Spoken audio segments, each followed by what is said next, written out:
It's so easy to be great nowadays because most people are weak.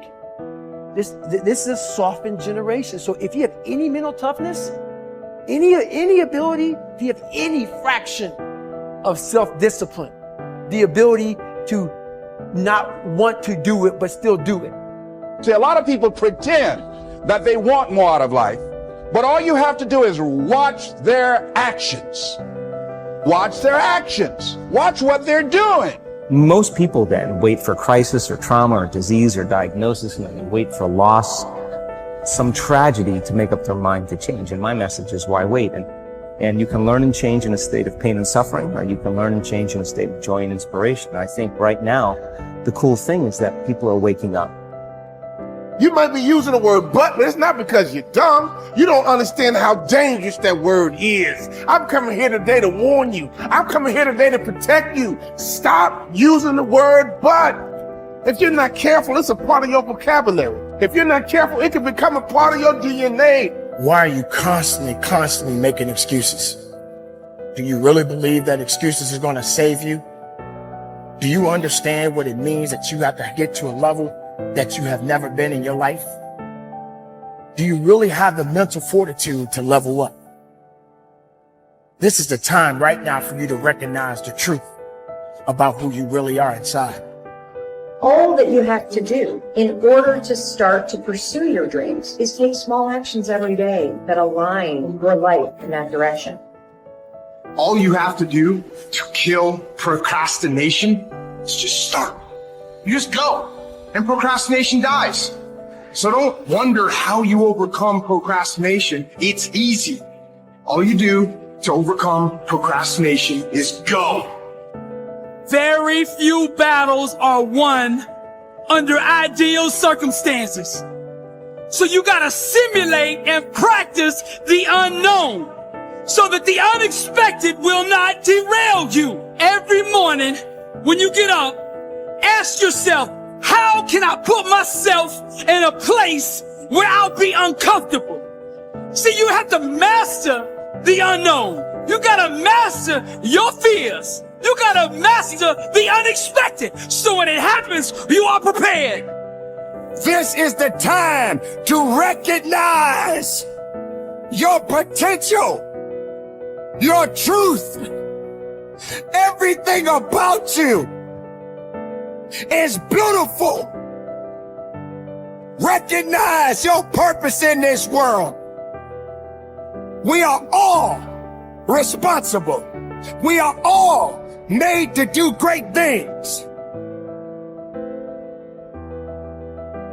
You know, if you start with the presumption that there's a baseline of suffering in life and that can be exaggerated as a consequence of human failing, as a consequence of malevolence and betrayal and self-betrayal and deceit and all those things that we do to each other and ourselves that we know that aren't good, that amplifies the suffering. That's sort of the baseline against which you have to work. And it's contemplation of that often that makes people hopeless and depressed and anxious and overwhelmed and all of that, and they have the reasons. But you need something to put up against that. And what you put up against that is meaning. Meaning is actually the instinct that helps you guide yourself through that catastrophe. And most of that meaning is to be found in the adoption of responsibility. So if you think, for example, if you think about the people that you admire, well, you think about when you have a clear conscience first, because that's a good thing to aim at, which is something different than happiness, right? A clear conscience is different than happiness. Yeah, it's better. Yeah. That's you're not better. Like guilting yourself. You're not feeling bad about yourself. That's right. You feel that you've justified your existence, right? And so you're not waking up at 3 a.m. in a cold sweat thinking about all the terrible things that you've involved yourself in. What you said to someone that you shouldn't have said, or how you acted, or lied. What opportunity you lost, or the things that you've let go that you should have capitalized on, and all of that.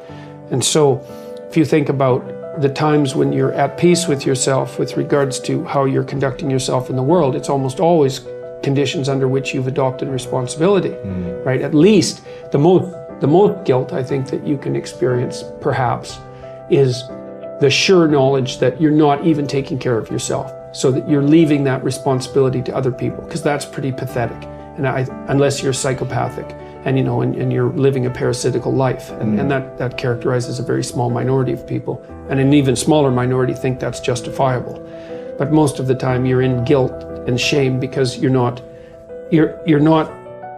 only are you not taking care of yourself, let's say, so someone else has to, but you're not living up to your full potential. And so there's an existential weight that goes along with that. If you don't learn how to effectively, not destructively, because that's where most people go, they get into an endless loop of self-punishment, which is totally ineffective. But if you don't learn to punish yourself, you will never get where you want to go. Now, that needs to pale in comparison to the amount of time that you reward yourself, and you need to earn that reward. If you're just lavishing yourself with emotional praise and you haven't done anything, then I think that will cheapen it, will ultimately mean nothing. And quite frankly, I don't think you can really bamboozle yourself. I don't think if you try to praise yourself for stupid I think some part of you knows you haven't done anything to deserve that praise. But when you set a bar and you meet that or exceed that, to then tell yourself, hey, you did it. You said you were going to do it. You did it. And that is worthy of praise. And getting good at praising yourself is incredibly important. And I think that most people have a very hard time doing both. Most people don't know how to effectively praise themselves. They don't know how to get themselves, first of all, to do things that are praiseworthy. And then when they do, they don't take the time to emotionally reward themselves, meaning you actually have to feel it. It can't just be intellectual. You've got to actually feel that. And the same with punishment. If you say you're going to do something, even if nobody's watching, and you don't do it, then you need to emotionally punish yourself. None of you will ever know whether I actually get out of bed in 10 minutes or less or not. But I say I do all the time. But every time I miss it, even if I miss it by seconds, I just gave myself the chills. Even if I miss it by seconds, I will punish myself for that. Because I said I was going to do it and I didn't do it. So the fact that nobody's watching is utterly irrelevant to me. It has everything to do with myself. Now, the reason that this is important, the reason that I think that people need to do this is because that's how you shape your behavior. So, like water over time can create the Grand Canyon, or you can take a polishing rock and shape stones. You can shape your personality. You can certainly shape your identity and shape your behaviors if you learn how to reward and punish yourself. I know a lot of people don't want to hear that. That is the truth of the human condition. The great paradox there is an interesting and important paradox in life that you need to be aware of. It is that if you are an intelligent person, you do everything possible to organize your life in such a way that you minimize and avoid adversity and disappointment.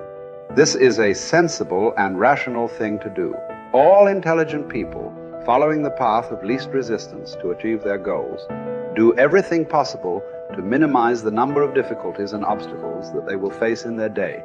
Today activities, disappointment is inevitable yet. In spite of our best efforts, disappointments and adversity are normal and natural, unavoidable parts of life. Benjamin Franklin said that the only things that are inevitable are death and taxes, but every bit of experience shows that disappointment is also inevitable. No matter how well you organize yourself and your activities, you will experience countless disappointments, setbacks, obstacles, and adversity over the course of your life. And the higher and more challenging the goals that you set for yourself, the more disappointment and adversity you will experience. This is the paradox. It is impossible for us to evolve and grow and develop to our full potentials except to the degree to which we face adversity and learn from it. All of the great lessons of life come as the result of setbacks and temporary defeats, which we have done our utmost to avoid. Adversity, therefore, comes unbidden, in spite of our best efforts. And yet, without it, we cannot grow into the kind of people who are capable of scaling the heights and achieving great goals. Adversity is what tests us throughout history. Great thinkers have reflected on this paradox and have concluded that adversity is the test that you must pass on the path to accomplishing anything worthwhile. Herodotus, the Greek philosopher, said, "Adversity has the effect of drawing out strength and qualities of a man that would have lain dormant in its absence."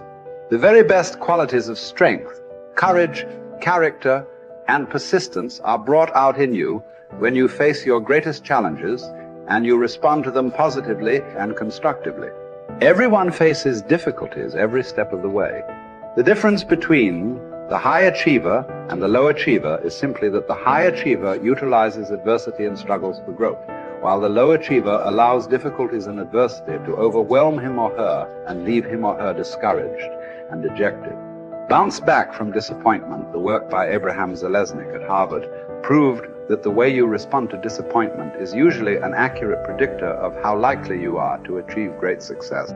If you respond to disappointment by learning the very most from it, and then by putting it behind you and pressing forward, you are very likely to accomplish great things in the course of your life.